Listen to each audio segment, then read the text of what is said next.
Hello and welcome to Cretaceous Cantina, where today we're having a look at the Mattel Jurassic World Dino Rivals Savage Stripe Tapejara. Special thanks to my friend Nick, another local Jurassic fan and collector who was kind enough to pick this up for me at Walmart. So the packaging, as you can see here, is more of the Dino Rivals aesthetic. It looks good. The Tapejara looks nice on it. Shows you that you can try it before you buy it.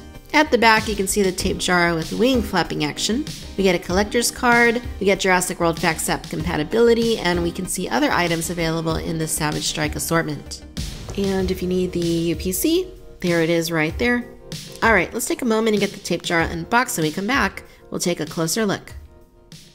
Alright you guys, so here is the Tapejara out of the packaging, and right off the bat, I'm really digging the colors. Like I said in the Dimetrodon review, these are dinosaur toys, and sometimes some pretty crazy colors are certainly warranted, and they add more fun to the toy line. They make it more interesting, so I'm totally good with that.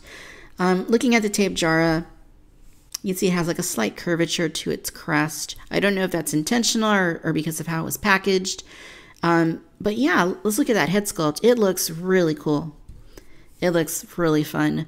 Yes, it has a little bit of a cartoony look, somewhat like the Dimetrodon, a little bit like the Minmi, a bit like the Protoceratosaurus.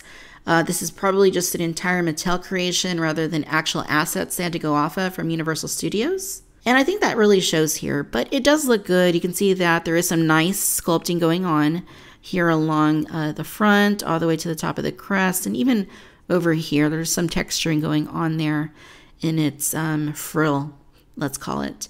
And then it looks really good. I mean, you can see some more texturing going on in here. The back, it's really nicely sculpted. I mean, there's a lot of detail to be found here. And for that, I think Mattel did a very nice job with it. Even along the back, you can see really nice sculpting going on there. They did a great job. And if we look at the front side, unfortunately, there's no colors here on the bottom. That's kind of typical for some of these flying reptiles in Mattel's Jurassic toy line. It's basically just like this like greenish color. It's like a grayish beige green sort of color, almost like an army green. And it really shines when you look at it from this side because you have these really nice colors going on here with the wings. You got the oranges, and you got the blacks, and the crest looks amazing. Like you can see that you have this really bright orange, this like neon blue, and you know, really nice like black striping right there. And then of course here along the mouth, you got some more orange and a bright yellow eye. So that is super, super fun. I really like that. So let's talk articulation. So here at the neck, you have a swivel joint, so you can turn it around. You can actually move it up and down too, so there must be some sort of a ball and socket underneath there. It's not the strongest joint. It is very easy to move back and forth, but that is pretty nice movement. Here at the mouth, you can actually open the jaw. So we got a hinge there, and the inside of the mouth is also orange, but you can see its teeth. They're very small teeth. I don't know if Tapejara actually had teeth. Maybe it did. I'm not too sure. And then the wings, they're built into the action feature, which we will look at. But check this out. This is actually pretty cool. So you have bends at the knees, and you can also rotate them. So that is really nice articulation there. You can move them all the way down too, if you wanted to do that. Of course, it doesn't sit, but it is fun for posing. All right, so the action features. So we have a button right there, and very similar to the Pteranodons that we've had in the smaller line. You can see that you just press the button and the wings flap. I like that. Again, nothing too different from what we're used to seeing with the smaller flying reptiles, but it is fun to be able to press that button and, you know, just get like your wing flapping action. I do like that quite a bit.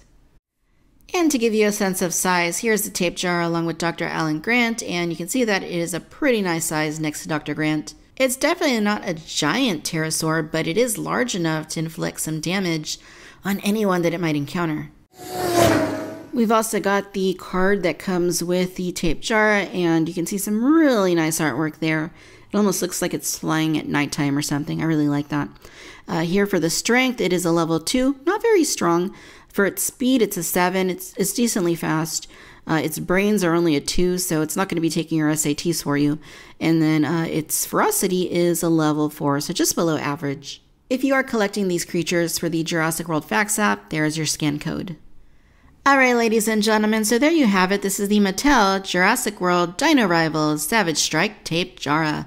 Overall, you guys, this is fun. I might not like it quite as much as I do the Dimetrodon, but it is still a very fun addition to this toy line. The coloration is what really stands out to me as being the highlight here. It does have a very nice sculpt. It is fun to look at. The articulation is nice, particularly at the legs, and also the action feature works very well. So this is a fun one. I do recommend adding it to your collection because it is a new species for 2019, and it's a fun one at that.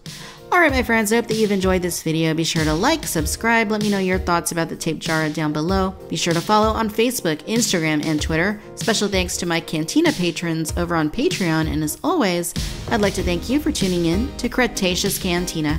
Until next time, bye-bye.